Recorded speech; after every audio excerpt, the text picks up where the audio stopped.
Hello दोस्तों, मेरा नाम अजीत शर्मा और मेरे चैनल में आप सभी का स्वागत है। आज हम एक विशेष विषय पर चर्चा करेंगे जो कि है पटवारी एग्ज़ाम। पटवारी एग्ज़ाम प्रायः हमें चुनावी साल में देखने को मिलता है। जब भी विधानसभा चुनाव होता है उसके पहले हमें पटवारी एग्ज़ाम मिल जाता है। क्योंकि स्टूडेंट से भी तो वोट लेके आना है हमको। हमें ऐसा समझ में आता है कि सारी वैकेंसियाँ इस मध्य प्रदेश की लेट क्यों चलती हैं। हमेशा आपको चुनाव के 5-6 महीने पहले ही क्यों एग्ज़ाम मिलते हैं। और पटवारी एग्ज़ाम को लेकर तो इतनी भ्रांतियाँ फैली हुई हैं जिसका कोई हिसाब नहीं है। उसमें से एक भ्रांति है कि एक ज़िले के 7 से 8 टॉपर आ रहे हैं और एक दो जो टॉपर बाहर के दिख रहे हैं वो भी निवासी ग्वालियर के हैं, सिर्फ एग्ज़ाम देने बाहर गए हैं। तो हमें यह समझ में नहीं आता, क्या ज्ञान की गंगा सिर्फ एक ज़िले में बह रही है? क्या मध्य प्रदेश में सिर्फ ग्वालियर का बच्चा पढ़ रहा है, बाकी 51-52 जिले के बच्चे पढ़ाई नहीं करते हैं? इससे क्या सिद्ध होता है? तो कहीं ना कहीं एग्ज़ाम में त्रुटि है। और मेरा व्यापम से कहना है कि आपका कोई भी एग्ज़ाम बिना विवाद के क्यों कंडक्ट नहीं होता। कहीं ना कहीं आप क्यों फंस जाते हैं? क्योंकि आपकी संस्था में कहीं ना कहीं खोट है, या तो फिर आप कोई नामी संस्था से एग्ज़ाम कंडक्ट नहीं कराते, या कराते हैं तो उसमें कहीं ना कहीं धांधली पहले से सेट होती है।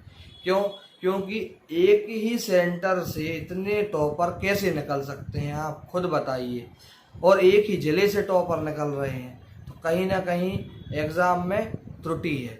और अगर मान रहा हूँ कि भाई सभी बच्चे होशियार थे, मेरिट में आने लायक थे, फिर भी एक बार जांच होना ज़रूरी है। क्योंकि स्टूडेंट साल भर मेहनत करता है, रात भर जग कर एग्ज़ाम देता है। दुनिया यह नहीं जानती कि वह क्यों फेल हो गया। उसे नहीं पता कि संस्था उसके साथ क्या खेल कर रही है। दुनिया के किसी भी एग्ज़ाम का पैटर्न सिलेबस फिक्स होता है, सिर्फ एक व्यापम है, इसे यह नहीं पता कि एग्ज़ाम लेना कहाँ से है, किस एग्ज़ाम से लेना है, किसका सिलेबस फॉलो करना है, उसका कुछ नहीं होता। हर सब्जेक्ट के आगे सामान्य लिख देंगे और पेपर कहाँ से पटकेंगे इसका कोई भी तथा नहीं रहेगी उनके पास। आप एसएससी पकड़ेंगे, उनका सिलेबस फिक्स होता है। बैंकिंग पकड़ेंगे, उसका सिलेबस फिक्स होता है। लोक सेवा पकड़ेंगे, उसका सिलेबस फिक्स होता है। एक ये व्यापम है, इसको इसका सिलेबस नहीं पता कि हमें एग्ज़ाम किस पैटर्न में लेना है। हर सब्जेक्ट के आगे सामान्य ले लेंगे और एडवांस से एडवांस लेवल का पेपर बनाएंगे। सामान्य लिखने का फिर क्या मतलब है? आप बाकायदा टॉपिक के नाम लिखिए कि ये टॉपिक आप तैयार करिए, इससे हम एग्ज़ाम लेंगे। सामान्य हिंदी, सामान्य अंग्रेजी, सामान्य मैथ, सामान्य रीजनिंग क्या होता है?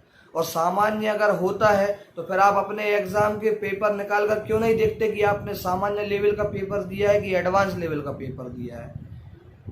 एसएससी सीजीएल के सीधे क्वेश्चन हमें देखने को मिल जाते हैं। तो क्या आपके पास क्वेश्चन बनाने वाली बैंक भी नहीं है? आपके पास टीचर्स भी नहीं है? हमें यह समझ में नहीं आता कि बच्चों के जीवन से खिलवाड़ कब तक करती रहेगी ये व्यापम।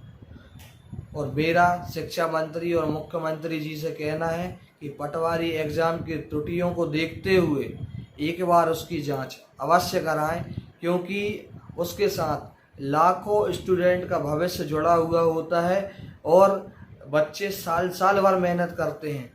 आपको यह समझ में नहीं आता कि कुछ ही सेंटरों में गलतियां हुई हैं, कुछ ही सेंटरों में त्रुटियां हुई हैं, लेकिन भविष्य सभी बच्चों का खराब हुआ है।